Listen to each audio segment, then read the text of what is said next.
Misconception number 1: meditation is just a relaxation technique. The bugaboo here is the word just. Relaxation as a key component of meditation, but Vipassana style meditation aims at a much loftier goal. Nevertheless, the statement is essentially true for many other systems of meditation. All meditation procedures stress concentration of the mind, bringing the mind to rest on one item or one area of thought. Do it strongly and thoroughly enough, and you achieve a deep and blissful relaxation which is called jhana.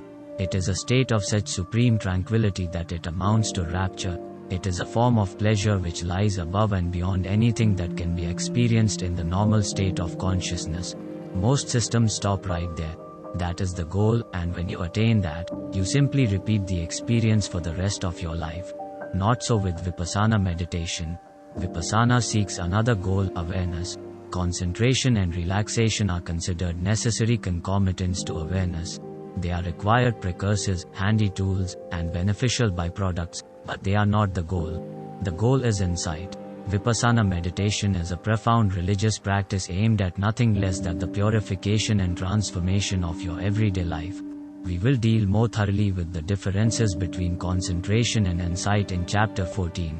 Misconception number 2: meditation means going into a trance. Here again, the statement could be applied accurately to certain systems of meditation, but not to Vipassana. Insight meditation is not a form of hypnosis.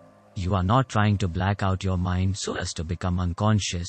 You are not trying to turn yourself into an emotionless vegetable. If anything, the reverse is true. You will become more and more attuned to your own emotional changes. You will learn to know yourself with ever greater clarity and precision. In learning this technique, certain states do occur which may appear trance-like to the observer, but they are really quite the opposite. In hypnotic trance, the subject is susceptible to control by another party, whereas in deep concentration the meditator remains very much under his own control. The similarity is superficial, and in any case the occurrence of these phenomena is not the point of Vipassana. As we have said, the deep concentration of jhana is a tool or stepping stone on the route to heightened awareness.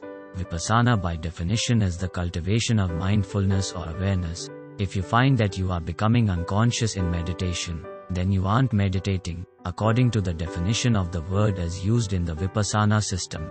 It is that simple. Misconception number 3: meditation is a mysterious practice which cannot be understood. Here again, this is almost true, but not quite. Meditation deals with levels of consciousness which lie deeper than symbolic thought. Therefore, some of the data about meditation just won't fit into words. That does not mean, however, that it cannot be understood. There are deeper ways to understand things than words. You understand how to walk. You probably can't describe the exact order in which your nerve fibers and your muscles contract during that process, but you can do it. Meditation needs to be understood that same way, by doing it. It is not something that you can learn in abstract terms. It is to be experienced. Meditation is not some mindless formula which gives automatic and predictable results. You can never really predict exactly what will come up in any particular session.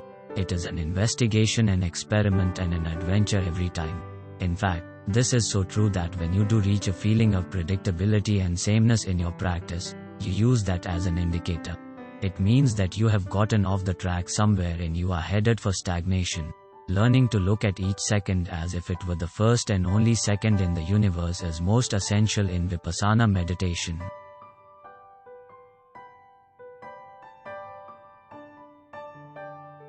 So, William, how do you summarize this passage and what is your understanding? Good. I'm listening intently. Vipassana meditation is a profound religious practice aimed at nothing less than the purification and transformation of your everyday life. It is not a form of hypnosis. Rather, it is an attempt to bring awareness to the front line of your mind. If you find that you are becoming unconscious in meditation, then you aren't meditating, according to the definition of the word as used in the Vipassana system. Meditation is not some mindless formula which gives automatic and predictable results. It is an investigation, an experiment, and an adventure every time. I think the idea that we can't make changes in our lives until we see ourselves clearly is an important one. I know for myself that I have often resisted change because I wasn't sure who I was or what I wanted in life. Meditation and other mindfulness practices have helped me to see myself more clearly and to make changes in my life that are more in line with my true nature. I also think the idea that we are responsible for our own happiness is an important one. Too often, we look to others to make us happy, or we try to control our environment in order to be happy. But the truth is that happiness comes from within. If we can learn to be content with ourselves and our own lives, then we will be much happier. The last point I wanted to make is that meditation is a great way to develop self-understanding and compassion. When we meditate, we become more aware of our own thoughts and feelings, and we can see more clearly how we react to the world around us. This self-awareness can help us to develop compassion for ourselves and for others. Okay, well, I have found that meditation is a